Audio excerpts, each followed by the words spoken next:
and welcome to 2021. Fully understanding the importance and significance of this historic day and recognizing the media's charge to cover the many stories, plots, and subplots occurring over the next 12 to 24 hours, I will keep my comments brief. I congratulate and welcome the new and returning members of the Chatham County Commission, judges, district attorney, coroner, and tax commissioner. We here at the City of Savannah look forward to working with you. I think most of us can easily and safely say that we are happy to see 2020 go, but they have left us with a lot of lessons. We found new ways to stay connected. We found ways to remain engaged despite being physically apart. Creativity, flexibility, and stick-to-itiveness, perseverance became essential skills. We've learned to cope with loss and found out that we are truly stronger when we show love and we work together, which makes us Savannah strong.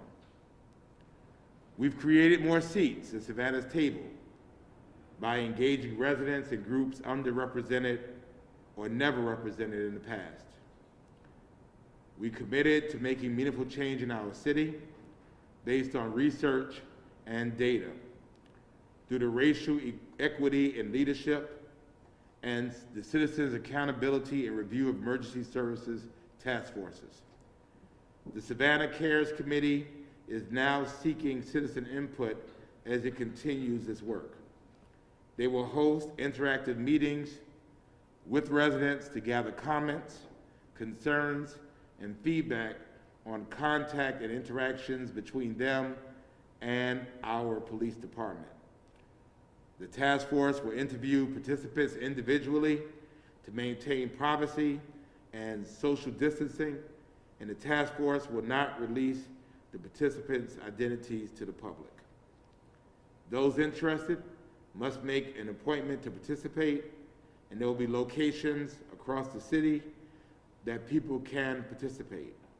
We will share more information about how to make an appointment and where you can participate in the coming days.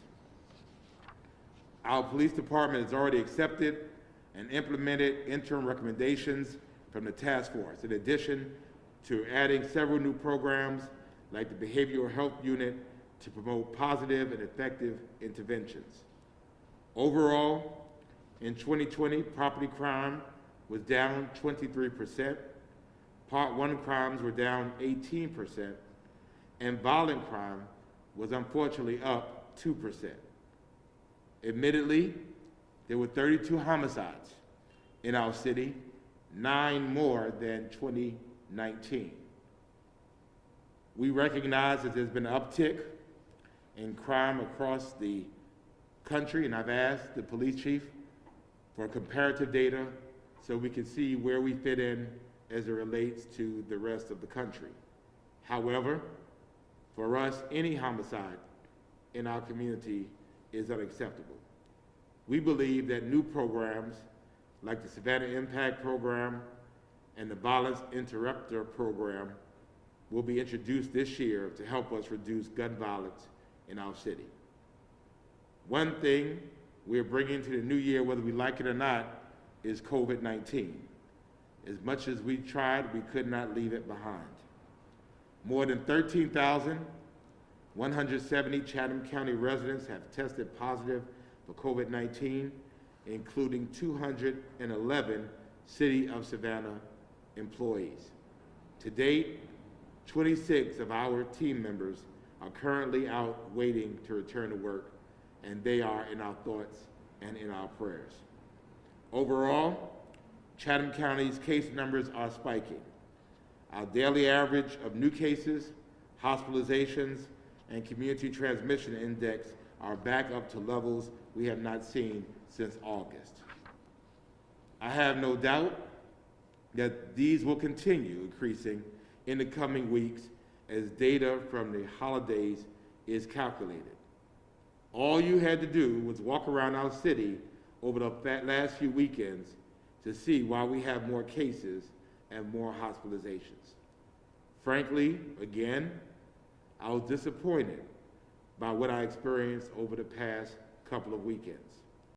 Streets packed with people, which is generally a good sign, but many not exhibiting the safe behavior that has gotten us this far. And frankly, it was just too many people and not enough resources to police them all. We had a lot of people in town, and they came from places that had more restrictions than Georgia or was shut down altogether. And although I hoped for different did not happen, and it showed. So the days to come will tell the true story, but it appears that we will experience significant spikes in COVID-19 cases, which will invariably impact our already vulnerable healthcare system. I'd hoped, prayed that our situation might improve, but I think that what we have witnessed this holiday season will put the health of our city and our citizens at risk. Therefore, I'm recommending that we continue our moratorium on event permits issued by the city through the end of March 2021. This will unfortunately mean 2 straight years without our world-famous St. Patrick's Day celebration.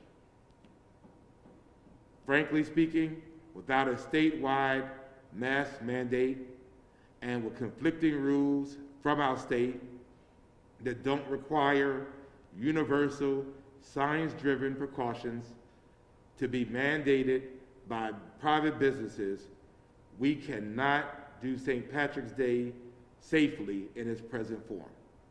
And I again call on our governor to mandate masks throughout the state, and I again call on our governor to ensure,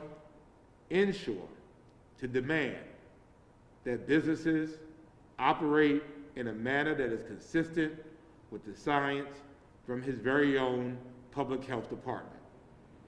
Mandate masks, mandate hand washing, mandate safe distance. I appreciate the patience and understanding of the parade committee as we continue to work together to keep people safe. And I have committed to the parade committee and our partners that we will work with them to find safe ways to honor the sanctity of the St. Patrick's Day observance, even if we're not able to do the festival. We must continue to wear masks, we must continue to wash hands, and we must continue to watch our distance. And when the opportunity presents itself, to get the vaccine. On January 19th at 5:30 p.m., Savannah will join other cities across the country by lighting buildings and ringing bells to honor the lives lost to COVID-19. We will release more details next week about how our citizens and our houses of faith and local businesses can participate.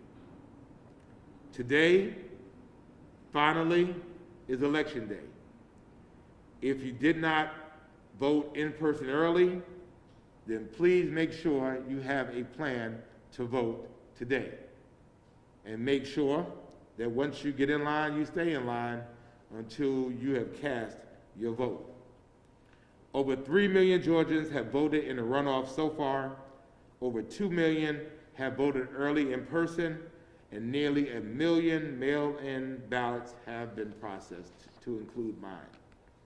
I'm asking Savannahans to remain patient and allow our dedicated elections professionals to do their job safely, and we will depend on them to again do their job with the highest level of professionalism and integrity.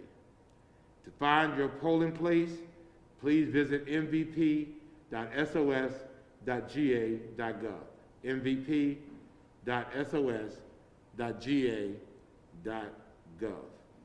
The Savannah branch of the NAACP is partnering with the International Longshoremen's Association Local 1414 and Zeta Phi Beta sorority to offer free rides to the polls today until 6 o'clock p.m. All you have to do is call 912-233-4161, 912-233-4161 to request a ride. All drivers and voters must wear masks and vehicles will be sanitized. The New Georgia Project is also offering free rides today, and wheelchair accessible vehicles are available upon request. Call 1-800-874-1541, 1-800-874-1541 to request a ride. PPE, hand sanitizer, and temperature checks will be provided. Social distancing, included limited rider capacity, will be in place. If you have not returned your absentee ballot, you can drop it off today by 7 p.m., no later than 7 p.m. No later than 7 p.m. And as a reminder, you can drop off your ballots in secure election drop boxes at the Board of Elections office, at the Savannah Civic Center, at the Carver Village Community Center, at the Liberty City Community Center, at the Pennsylvania Avenue Resource Center, otherwise known as the Park, the W.W. Law Community Center, the Southwest Chatham Library, the UGA Extension in Garden City, Whitmarsh Island Chatham County Police Precinct, and Pooler City Hall. We have committed in a nation and state of laws that when it's all said and done, when all of the TV ads are over and we're able to finally get our TV time back, when we start receiving oodles and oodles of mailers in our mail, when people stop calling our house asking us, have we voted, do we want to vote? When it's all said and done, it is about the voice of the public, we the people. And wherever those chips fall, whatever the voters of Georgia say, then I'm committed to living by those results. And I'm asking that Georgians do the same thing. I'm requesting the Savannahans do the same thing. So then we can go back to fighting this pandemic and helping Savannahans live their best lives. That is my prepared remarks, and I'll answer any questions you may have. Yes, ma'am. Well, let's get you a microphone. This is for our folks watching.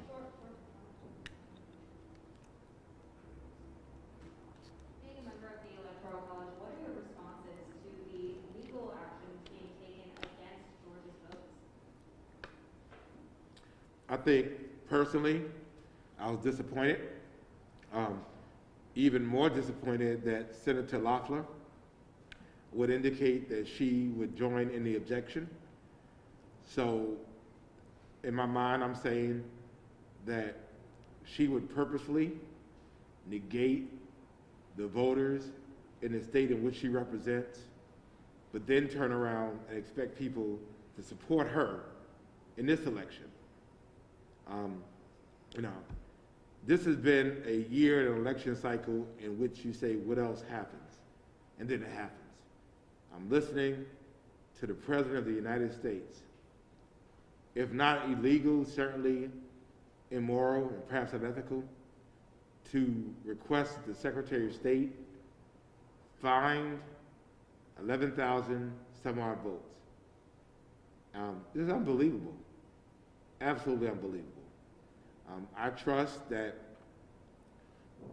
for those that are trying to change or circumvent the Constitution, I hope that there are people of goodwill and good conscience that will stand up and say, these are the rules and we'll abide by those rules. But I can't express how disappointed I am in Senator Loeffler. especially since she's in an election cycle. So if you're negating those results, if you win, are we negating those results? I mean, I think, you can't have it both ways, which is why my early comment, I'm a mayor of a city, I understand elections, and we abide by the results. And being a historic year, what was that experience like for you to get to participate? It was awe-inspiring. First time in 30 years to have 16 people from the state of Georgia and one from Savannah to participate. And so I recognize, as much as I was gratified and humbled to be there, I was really standing for Savannahans. And even if you were not a Democrat, or even if you did not vote for President-elect Biden, I think the overarching thing that was more important was that coastal Georgia, Savannah, was engaged in that process. And so throughout all of this, whether, no matter who wins, I think that previous to now, the conventional thought was, in order to win Georgia, all you had to be concerned with was inside of I-285. And I think now what's happened is the Savannah, coastal Georgia, to include Chatham County, Bryan, Liberty, Effingham, Glenn, McIntosh, that we would never be taken advantage of again. We would never be ignored again. We would never be discounted again. And so I think my presence there was really more representative of that fact. And so I think this election, this entire process has shown how significant we are to the bottom line. And so I'm hoping that no matter who wins, that they'll remember that Savannah is here, Chatham County is here, and we need to be engaged and we need to be a part of that process. Thank you. Good morning. So we're coming up on the second year of canceling Savannah's largest celebration. Yeah. I know last year a lot of people were upset, a lot of people, criticized you for that decision. So talk to me about, who you consulted and what you're hearing from other officials, other citizens, about canceling something that obviously is going to have major, economic repercussions. Sure. Well, obviously, this is a decision based mainly off of science. I've been in consultation with our health partners, the Coastal Health District. We've discussed this issue in depth. We wanted to wait to see how our holidays were going to stack up. And obviously, our numbers are still rising. We haven't had reported deaths, but our numbers continue to increase. So one is scientific and the other is behavioral. And so we had a Christmas holiday, a New Year's holiday, where people were coming into our city, and partly because of the state and the governor's inability or unwillingness to mandate masks and to mandate that businesses follow scientifically approved practices. I mean, it was madness on these Savannah streets. And the fact was that we really had no ability to control any of it. One issue, and the police are investigating our first homicide that took place very early in the hours of the new year in a club that was packed. If we could not manage this during a holiday weekend, how could we possibly manage St. Patrick's Day? And so half of it was scientific, half of it was behavioral, and for all indications, our numbers are going to continue to spike. And so we don't have much help from the state on that issue, so we're going to do, as we've been doing, is what is best for Savannah and Savannahans. We cannot risk all of the people who will come here to live their best lives and have the best time they can have with no mask and all of these things. bringing their coronavirus here. Now there's a new strain, and it's hitting cities across the country. And so we recognize as cities across the country are shutting down, people are looking for ways to come out and enjoy themselves. Savannah becomes a very attractive place. And so, this is for our continued safety. At this point, I'm used to criticism, but I'll just rely on the science. And of course, you can cancel the celebration, but you can't keep people from coming. Sure. So is that something on your mind?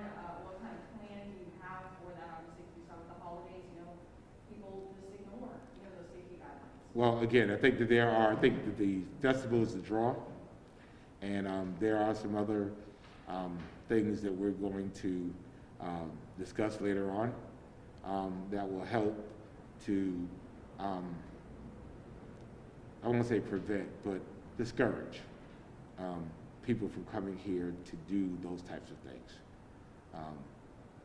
We recognize there's a difference between, a couple of thousand and 500,000 people. And so I'm really appreciative to our parade committee and to our partners. They get it. They understand it.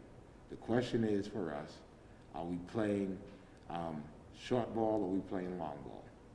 And do we achieve a short-term gain and then sacrifice our long-term recovery? And again, this weekend was proof positive to me. As I kind of pondered over it through the holidays, it was just like, this was madness. It was too many people. And we could not manage it all. And again, I was going around and looking at businesses, I'm looking at tours, and everybody just kind of, going at it. And, I think that was kind of the deciding factor. We couldn't manage something smaller. And so therefore, the other thing that was of much concern to me, and I'm asking city manager to crack down on, is we do not have a hybrid license, meaning a hybrid alcohol license. And we have restaurants in our city that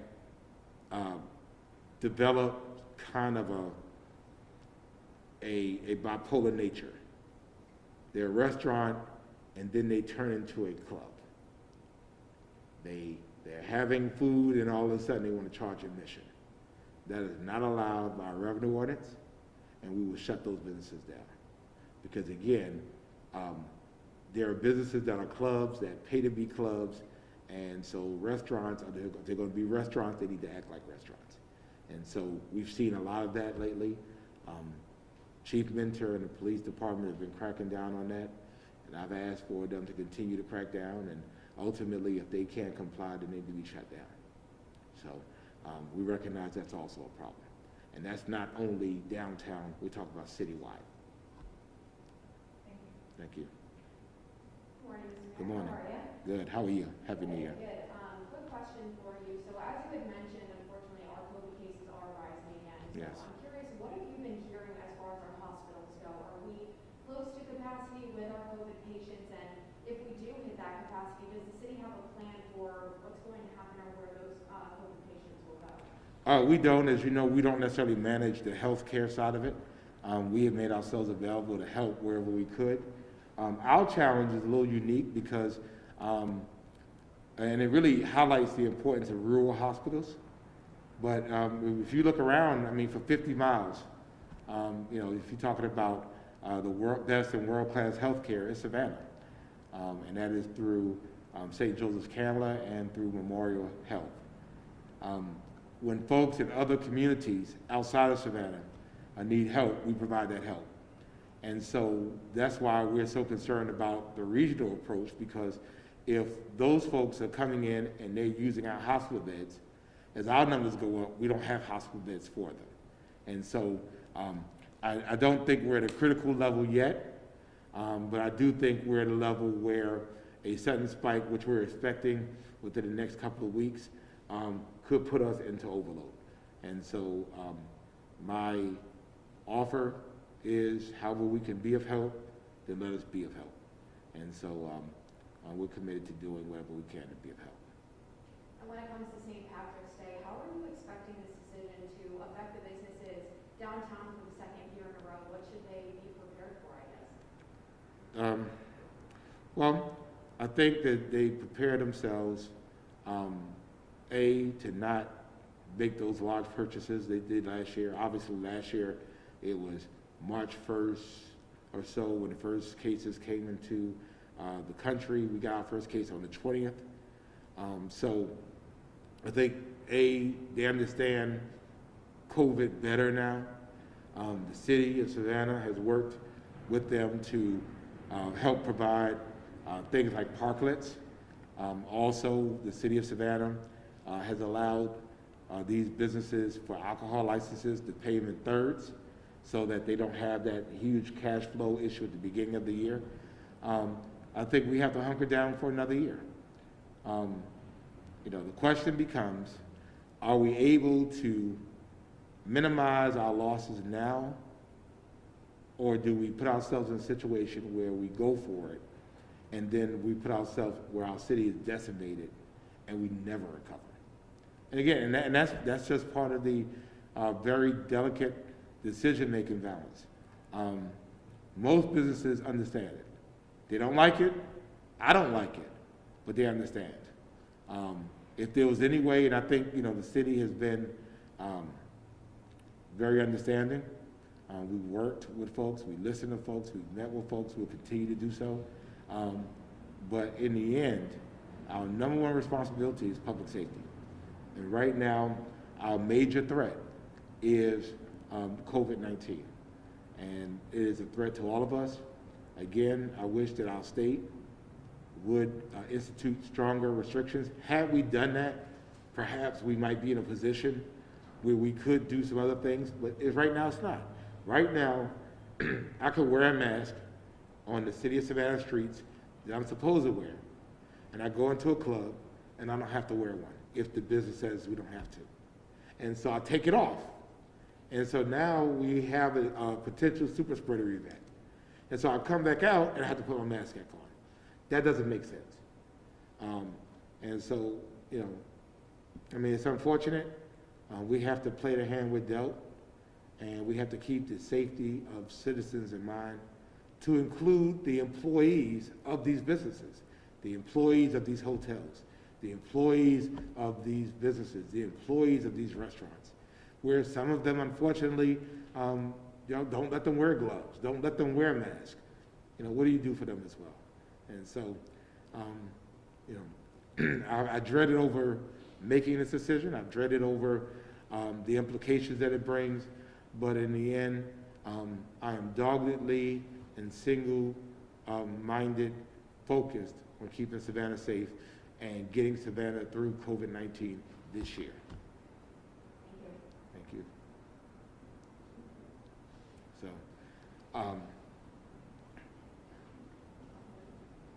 okay. We'll keep you updated. We will continue to talk with our partners. We'll kind of see how this goes. We have proven that, should things change or conditions change, we'll let people know. It's unfortunate for all of us. Particularly for, and let's go back. We've canceled the Martin Luther King Day Parade, which is a large observance here as well. Our Black Heritage Festival, which is going virtual. Our St. Patrick's Day, and then, we'll start looking about what happens past March. We'll just monitor it.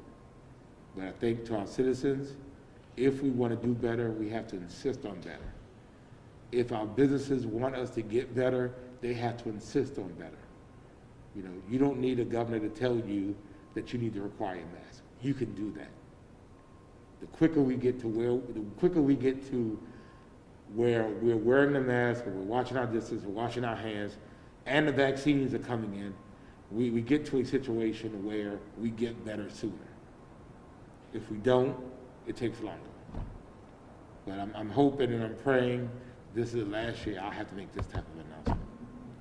And hopefully, this will be the last time we will have to extend no permits for this year. Hopefully. I expect to extend my emergency declaration that expires on the 7th, so I will be extending that, and so we will send that out to you as soon as this is perfected. So, another year, new year, same challenges, but we're Savannah strong, and we'll continue to get through this. And God bless you all. Make it a great year. Thank you.